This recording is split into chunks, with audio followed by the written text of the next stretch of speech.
This is Joy Silver, host of The Joy of Democracy on United America Network.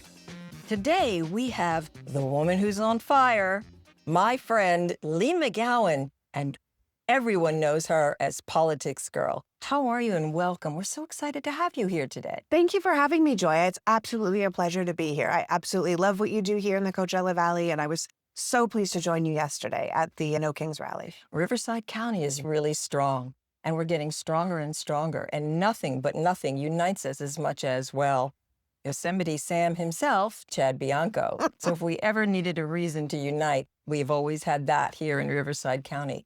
But today we want to talk about you, because we've heard your rants in the kitchen. We've seen you go at it on CNN. You are the warrior of all warriors, and you give all of us such heart, and you give us hope. So you really are our shero. Well, I really appreciate you saying that. Honestly, I think it comes to the point where you just can't be quiet anymore.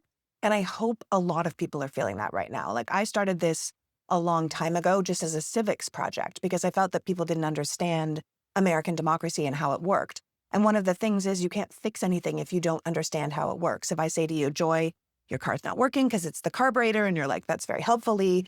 What's the carburetor? You can't fix it if you don't know. So I started telling people how things worked because I thought if you understand it, you're more inclined to want to fix it. But let me go back. Let me go back a little bit. Sure. At what point, now, we've all had a childhood. Otherwise, we wouldn't be here today. You're a child. You're Canadian. Suddenly you decide, what about justice? Did you think about those things as a child? Look, Joy, I'm an only child, right? So I spent a lot of time at dining room tables with just two adults. And my father was very, very into politics. If we had been American, he would have been a classic Republican, and I would have been a classic liberal even back in the day. So we would spend hours debating politics, much to my mother's chagrin. But did you spend a lot of time reading? Always. Steve, this is the key. One of the keys, I think, that make a difference in our ability to really take things on. How much time did you spend reading? Well, I mentioned I'm an only child, so a lot of time reading. We also, being Canadian, we spent a lot of time up north in the summer at what was a cottage. And it didn't have television, and it didn't have anything like that. So I would spend summers just reading giant books. I think I had Thornbirds when I was in 6th grade. I read like Planet of the Cave Bear series. I ran these giant novels just constantly. And to this day, I'm an avid reader. I will say nowadays it's become a lot of Audible, so I can mom and dog walk and do dishes at the same time. But I think when you're always having a book on the go and your brain is always working, it's one of the best things you can have for yourself. How do you focus on what it is you're going to communicate on your podcasts, on your broadcasts? Where does that information come from, and how do you make that decision? Well, now, of course, we have social media, right? So there's all these different forms of information coming at you at once. And I'm sure a lot of people who watch this are thinking, yeah, but it's too much information, Leigh. I don't know where, I'm just overwhelmed. I'm just going to put my phone down. I'm just going to put my head under the covers. Like, I can't do it. And I think that is really understandable. What I try to do, I always say I don't do the news, I explain the news.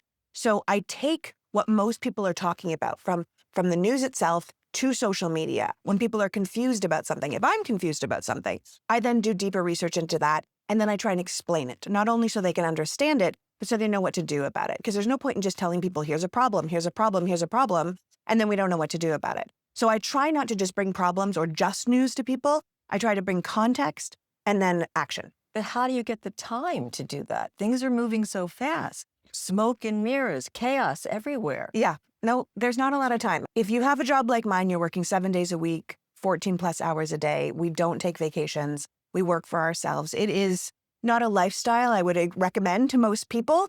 But I always say that, like, what we're going through right now, it's like trying to drink from a fire hose. You're going to get hurt, right? So I've taken it on myself because I really feel that it's a calling to try and get cupfuls of water from that fire hose. I'll take the hit so I can give you a cup and you know what you can drink and you can get the right information. A calling. I want to go to that. Okay. You said this is a calling. Tell me more about a calling, and when did it hit you? Well, if you want to really truly know, I was diagnosed with a very serious disease right after my son was born, and they gave me 2 years to live. My son is now 18, so I got a lot of extra time. I had become an American citizen after 9/11. I lived in New York during 9/11. My view from my apartment was the Twin Towers, and I always say that watching how the city came together and how the country came together made me want to be an American. But watching the fallout from 9/11 turned me into a Democrat. So I already knew where my passion was. But it wasn't until after the second Obama midterms when we lost it and Mitch McConnell was taking over, and no one in my life cared, like at all, right? They thought, who cares, Leigh? It's always going to be the same. Politics is always the same. And I always say we got so used to living in a democracy that we stopped paying attention to democracy. And I thought, that's wrong. But why is that wrong? And so I had written a book about being sick. And at the time, no one wanted to publish it because I was A, not famous, and B, not dead. Apparently dead people sell a lot more books than alive people. So I was licking my wounds and somebody said to me, what else are you interested in? And I said, I'm interested in the fact that this country is going downhill and no one seems to know or care. And they said, well, start doing that. And it wasn't until we got to the pandemic where I was following my poor husband around the house, just ranting at him about Trump. And he said, baby, I love you. If we're going to stay healthy with you, with your disease during this pandemic, we're trapped here. But you cannot bring all of this to me. And I said, well, where am I supposed to put it? And he was like, I don't know, TikTok? And I said, TikTok? I'm not a dancing teenager. And he was like, if you put it on camera, I will edit it for you. I will fix it for you. Just put it somewhere. So I was standing in the kitchen at the time. I put it down in the windowsill of my kitchen and I started talking directly to the camera. And I full credit to my husband for this, who is now the producer of everything that I do. He then edited it. And at the time you had to have under 60 seconds. So he developed this way of me speaking where he just edited out all my breaths. So it's a way that Politics Girl was sort of taken in by people. And we did a video a day for a year. Well, how did you come up with the name Politics Girl? Come on now. All right, here's the thing. I chose Politics Girl very deliberately because if I called myself Politics Woman, it would sound like a superhero and no one would care. If I said Politics Lady, it sounded ridiculous. Politics Gal is stupid. But the thing about girls is girls are not scary. Girls don't scare men. Girls are approachable. But there's also something about girls that women understand. When we go away as a group, it's called a girls' trip. If we go out with our friends to have fun, it's a girls' night, right? Ladies' night is for men. It's to bring girls in so more men come into an event. But girls, we know who our inner girl is. We know that power of the inner girl. We know who we were when we were girls. And we thought everything was going to be, and I was tough and I was this. When you ask little girls to run like a girl, they just run. When you ask people to run like a girl, they do this silly little, you know what I mean? But like real girls, we know the power of, I always say my inner girl is just a mouthy little broad and I love her. That's what Politics Girl is. It was a way to not alienate the men who don't like women.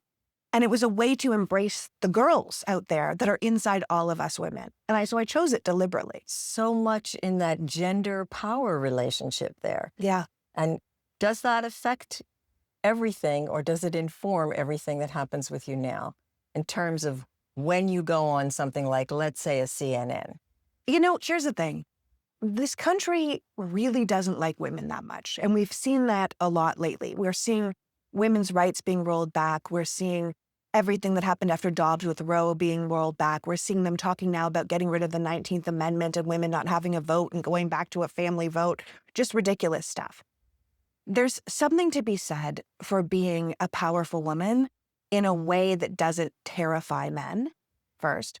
But secondly, if you're on a show like CNN, if I'm on a panel show, your first job on television for a long time for women was to be pretty. Now, with people like Rachel Maddow and people that are out there, you can be smart first. And that's what I really like about those panel shows, is that I get to go on and I use my brain first, which I think is what everybody needs. But I think that girl part of me is the mouth. And that's what keeps coming out on those shows, that I've got very little tolerance for propagandists that just lie to the American people and try and get away with it. And that is the girl part of me. Do you think, given that relational power challenge, are we in a war with the patriarchy? Yes, we are absolutely in a war with the patriarchy. But I think the problem is that the patriarchy has run its course, as far as I'm concerned. We've had the patriarchy for how many years now? Thousands of years with men in charge. Even if you go back to the fact that how the Bible was translated, it was translated by men for men, right? They even changed words like boy to man, like man shall not lie with boy is the original translation in the Bible. But it was changed over time to man shall not lie with men. And then they used that to be homophobic, to make laws around that. So I feel like we have lived under the patriarchy for such a long time that in many ways, people don't realize how much it affects them, both women and men. And we're seeing this real resurgence now with the Christian nationalists, with the people who are the spiritual leaders of people like Pete Hegseth, with people like Paula Jones, being the spiritual leader of Trump as if he has any spirituality at all. But it's all about control. It has nothing to do with religion or faith or even men and women's power. It's about who we can control and how we can control. And in many ways, I feel like we keep going backwards in time. They want to keep us going back. That's why it's Make America Great Again, with the idea that there is a time in the past when everything was great. And what they're talking about is like the 1950s, right? Where Are they talking about the 1950s? or the 1850s or the 1750s. Yeah, because I'm not sure exactly when that moment was. Mary Daly wrote a book called about God the Father. And this was way back in the 70s. And what she said, and they thought she was quite crazy at the time, but what she wrote was a series of books after that.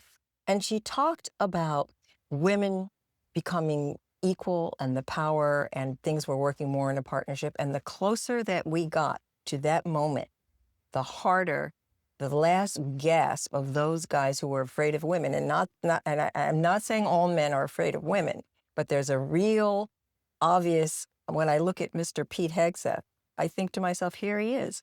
He is the one that she was talking about. And she said it's going to be quite the war because they will not let go of that power easily, and it will definitely make chaos, not just to the country, but of the world. This is a woman who pointed this out a long time ago. Now, she was a nun. She left the religion in order to continue to write her books about that power struggle. And I think that that's probably where we are right now. She did indeed predict this time. So how do you think we reassert, I don't want to say normality, because I think it's the old normal. There is no old normal anymore. So what is the vision that you are looking for us to work towards executing? Yeah, well, listen, when I wrote my book, it was called A Return to Common Sense, because my vision is a country of common sense. Values, morals, integrity, a place where you can be proud of the people around you, where you take care of community. What I would say, and I've been saying it for a long time now, is that I'm completely ready for the matriarchy. If we've had the patriarchy for a long time, I'm entirely ready for the matriarchy. And I think what people confuse, though, is that matriarchy isn't like patriarchy with women on top instead of men on top. It is, a matriarchy holds up the weakest in society. So a matriarchy makes sure the children are okay. It makes sure the elders are okay. It makes sure the poor and the sick are okay. It's making sure that the people who have the least and have the least power are taken care of first. Because if those people are okay, everyone else is okay. And I think the thing is that people think of patriarchy, man on top, so matriarchy must be woman on top. That's not actually it. It's children on top. It's weak on top. Because if we're taking care of them, everything else will work out. And I think that's where we need to be, because it's all community-based. It's more circular. It's making sure that we have good education, making sure everyone can drink good water, making sure kids have food. That makes making sure they're smarter, making sure they have great education, making sure they have safe streets to walk home on. If we're taking care of the children of our society and the weak in our society, then we will be doing better by everyone in our society. And the thing about the patriarchy is, it always seems like when we talk about it, we are man-hating, and we're not. I am raising a man. I am married to a man. I only have my father left in my life. Like, I am surrounded by men. I love men. That's not the point. Patriarchy hurts men just as much as it hurts everyone else. Women suffer under patriarchy more than men do, but men suffer as well. There's a reason there's a male loneliness epidemic. There's a reason that the people that shoot themselves and commit suicide, the highest rate of those people are men over 60 who are alone and feel lonely. There's a reason that most serial killers are men. There's a reason the people that shoot up schools are young, disenfranchised men. There's a reason they're saying now that all these men are living at home just on their computers because they would rather do that than go out into the world and be rejected by women. That's actually not it's the patriarchy that's hurting them, not women. This is a very novel view on this, because what is normally said in circles, and even in those circles that are progressive, is that it's because women have come to the forefront to take leadership, and because they've pointed out the issues about toxic masculinity, that's what's causing all these young men not to be in that situation of the loneliness. And yet what you're saying is that the definition of these power plays that men and the dominance that they seek, this and leaving most men out of that, right? It's not that they're engaging with all men who get to be in part of that club or that power club. You're saying that's what's holding them in that place. 100%. It's very easy to say men are unhappy because of women. It's a very easy thing to say. But men are not unhappy because of women. Men are unhappy in many ways because they're taught to be men through the patriarchy. And if you think about a young boy, I raised my son, he's 18 now. But when you think about a young boy, they come into the world with so much love, so much grace, so many hugs and kisses and all these things, and I love you and everything about it. My best friend is my best friend and I love him. Everything is wonderful. And as they become young men and teenagers, all of that is sucked out of them. What are the things they're told not to be? Don't be a pussy, don't be gay, don't be this, don't be feminine, don't throw like a girl. Everything that they're told not to be is, first of all, based in the female, right? And it's negative. It's all negative, negative, negative. But it all comes with all their emotions, their love, their exuberance, their joy is sucked out of them. And they're left with what? Anger? Yeah. It's terrible, right? And then they can't make close friendships. One of the things that my husband and I always talk about is how many people come to him to talk about their real feelings. How many men will be like, let's get a drink. And then he comes back and he's like, well, that was a 3-hour therapy session because his marriage isn't going well, but he has no one else to talk to. And he knows my husband won't judge him. So many men are out there feeling that kind of loss, that the only person they can even communicate with is their spouse, which is too much for that one person to take on. When you look at who's happy in the world, they say the happiest group of people are single women without children. What? We were told we were horrible and living with our cats and we were, you know what I mean? No, because we don't serve anyone. Then it's married men because they're taken care of. Then it's single men. And then it's married women with children because you're doing 100 million things for everybody all the time. And you're like, oh yeah, I forgot I exist in this family. Married men are taken care of. But once that woman, should she die, should something happen, when you see these older men, they suddenly have no friends. They don't know how to make friends. They never made friends. They don't make close relationships anymore. And then they're lonely. And the only thing they have is that I have a power structure. So I'm going to dominate people with my power structure. They're not happy doing that either. So given all of that, and one of the things that really I find particularly upsetting in that whole circle of power structure that you're talking about, when I look at an action film, simply putting in a female hero figure to behave like a man does in an action film does not a feminist make. No. Does not equality make. No. So the values are still being transmitted to females who act like these men who are basically pimping for the patriarchy. For the patriarchy. But tell me something now. You are a hero to so many of us, or a shero for so many of us. Where does your courage come from? And how do you deal with responses from audience? I'm sure you get a ton of them. Some of them might be not so nice, I would imagine. And I bet it went even higher the more national you become. Yeah. So what do you do with your emotions? And how do you keep your own joy happening?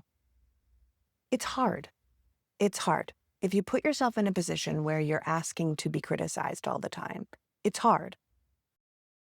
I will say, to your point about the superheroes, I remember very distinctly watching the Wonder Woman movie. And in the Wonder Woman movie, they did not try to make her a male superhero. They kept her as a female. And there's a scene in it. It's in World War I. They're in trench warfare. And she can see that the other side is suffering. And she says, we have to go over there. And they're like, no, we're not going to do that. We're going to go and do it this way. She's like, I'm going over there. She says, that's what you would do. I'm doing this because it's the right thing to do. And she walks across a battlefield and all the bullets are shooting at her and she's doing her Wonder Woman thing. I wept in the theater because I had never seen a female embrace her femininity, say no to the men, and then be the hero. And then they end up following her because she's doing the right thing. Because usually, as you say, there's a way we expect heroes to behave. There's a way we expect people to behave. And she said, no, I'm doing it my way. And I think that's the thing about the people that are coming forward right now. The people that are coming forward, because if we look at what we're dealing with in America, say, Donald Trump is the perfect example of a toxic patriarchy, of men that take and take and take. From their friends, he's got no loyalty. From women, he has no loyalty, and he will physically hurt them. From his business partners, he will take and take and take. He is the absolute epitome of American exceptionalism, rotten patriarchy, cruelness gone wrong. And in many ways, maybe that's what our country is reflected as. Perhaps, as much as I hate this moment we're living through, perhaps this is what America needed to say, look at a mirror of yourself. Are you who you want to be? Are you the bully of the world? Are you people that say, as Pete Hegseth does, we don't care about the rules of war. We don't care about being nice. Yeah, we're going to bomb a girls' school. What are you going to do about it? Are we in many ways that country? And do we like that about ourselves? Is that who we want to be? But who are you? But this is the thing. I think you need people like me who aren't your normal pundit, who aren't your normal person on television or politician or someone that you're used to seeing, someone that says, I see this differently, because I think a lot of people do. There's a reason I have 7 million followers. There's a reason people recognize me on the street now. It's not because I'm so special. It's because I'm saying, here's how I see our country, and I think we could do better. And there's so many people in the nation that are like, I agree, except no one's speaking up for me. That's why when you get a special politician like a Pete Buttigieg or a Jasmine Crockett or an AOC or somebody that's coming out, a Mamdani, right, that comes out and does it differently. You see so many people reflected saying, yes, thank you, we could do it differently. We don't have to just do it the way it's always been done. So are you saying that how you handle your own fear, your own anxiety, your own rage, you handle it because you're mission-driven, because you are dedicated to speaking up and doing it the way, because it needs to be done? What you've said a few times is you're doing the thing because it's the right thing to do. Yeah. And is that how you quell any fear and any anxiety? Yes, I think that would be a fair thing to say. I mean, look, I will say, blessed with a terminal diagnosis where I am not dead yet. So there is part of me that feels like I'm on borrowed time anyway. And if I'm going to be here for a certain period of time, I may as well make this time worthwhile. But I think even if I wasn't sick, even from a little kid, I have always felt driven to do something that made my life worthwhile, that had worth to it, that if I suffer because of it, so be it. If I can make the world a little bit better, that's what I'm going to do. It's how I've raised my child. It's the type of man I married. It's the people I try to surround myself with.